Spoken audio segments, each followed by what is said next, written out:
राधे राधे सभी को। आखिर सभी में परमात्मा भाव कैसे करें, सभी में भगवत भाव कैसे करें, कैसे समझें कि परमात्मा प्रत्येक जीव में, प्रत्येक जो सरजीव चीजें हैं सभी में विराजमान है। जैसे संत जनों का कहना है कि परमात्मा सभी में विराजमान है, उसको हम कैसे जानेंगे। तो हम गीता जी में चलते हैं। प्रभु कहते हैं कि जब ये ब्रह्मांड नहीं था तो मैं था, अब ये ब्रह्मांड है तो मैं हूं, जब ये ब्रह्मांड नहीं रहेगा तो मैं ही रहूंगा। ये सृष्टि रचयिता का कहना है। तो यहां से आप सीधा सीधा जान लीजिए कि जो होता है उसी से ही अगली चीज उत्पन्न होती है। ऐसा नहीं है कि अगर हम पृथ्वी की एग्जांपल लेते हैं तो पृथ्वी अपने आप ही हो गई जब कुछ भी नहीं था। परमात्मा का ना आदि है ना अंत है, वो हमेशा से था, है और रहेगा।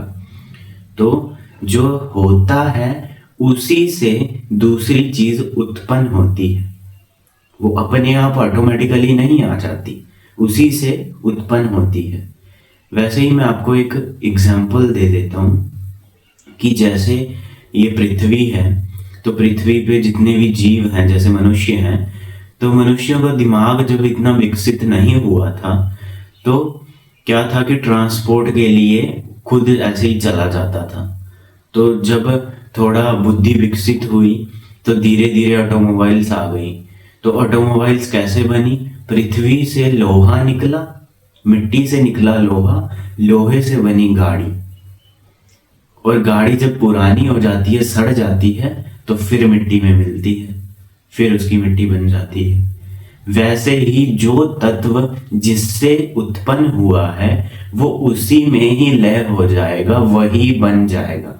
मिट्टी से लोहा बना, लोहे से गाड़ी, गाड़ी से जब लोहा सड़ गया तो लोहे से फिर मिट्टी।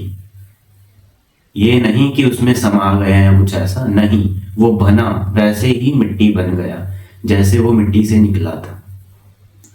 वैसे ही जीव है, या फिर पूरे ब्रह्मांड की जैसे हम बात कर रहे हैं कि पूरी सृष्टि की बात कर रहे हैं, तो सृष्टि में जितने भी ग्रह हैं, जितने भी ब्रह्मांड हैं, उन सभी ब्रह्मांडों को उत्पन्न करने वाला प्रभु है। क्योंकि जब सृष्टि नहीं थी तो प्रभु विराजमान थे। तो जो विराजमान होता है उसी से उत्पन्न होके बाकी चीजों की क्रिएशन होती है, बाकी चीजें क्रिएट होती हैं। तो वैसे ही प्रभु के अंश से ही उत्पन्न होके सृष्टि का आरंभ हुआ, और जो उससे उत्पन्न हुआ है वो वही है।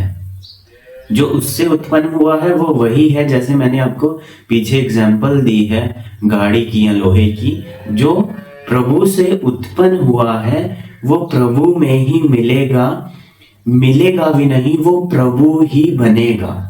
जो उससे उत्पन्न हुआ है वो घूम के वही उसी सच्चिदानंद परब्रह्म में स्थिर हो जाएगा। तो वही उसकी फर्स्ट स्टेज है। जो फर्स्ट स्टेज से उठ के निकलता है वो एक ना एक दिन फर्स्ट स्टेज पे पहुंचेगा ही पहुंचेगा।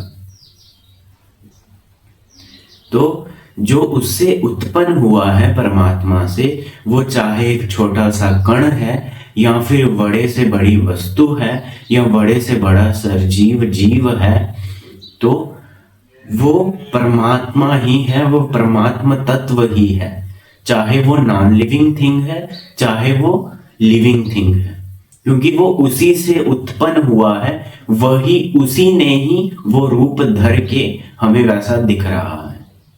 वो वही है, चाहे लिविंग थिंग है चाहे नॉन लिविंग थिंग है, वो परमात्मा ही कण कण में विराजमान है। ये कहने की बात नहीं है कि बोल दिया कि परमात्मा कण कण में विराजमान है तो चलो ठीक है, आध्यात्म की बात है, पर ये कोई जेन्युइन चीज थोड़ी है। पर नहीं, परमात्मा तत्व हर एक चीज में विराजमान है, क्योंकि वो उसी से ही उत्पन्न हुई हैं चीजें।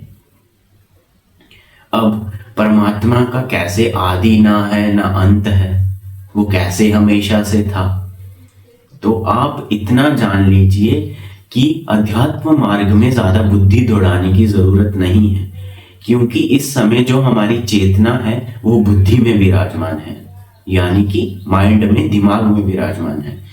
तो जो शरीर है इसके अंदर दिमाग है, दिमाग का जन्म हुआ है तो एक दिन उसकी मृत्यु होगी। आप खुद सोचिए, जिस एक हार्डवेयर का खुद का जन्म हुआ है और उसकी मृत्यु होगी, तो वो कैसे सोच सकता है उसके बारे में, सच्चिदानंद परमात्मा के बारे में, जिसका ना कभी आदि है ना अंत है, जिसका ना कभी जन्म हुआ ना वो कहीं मरेगा।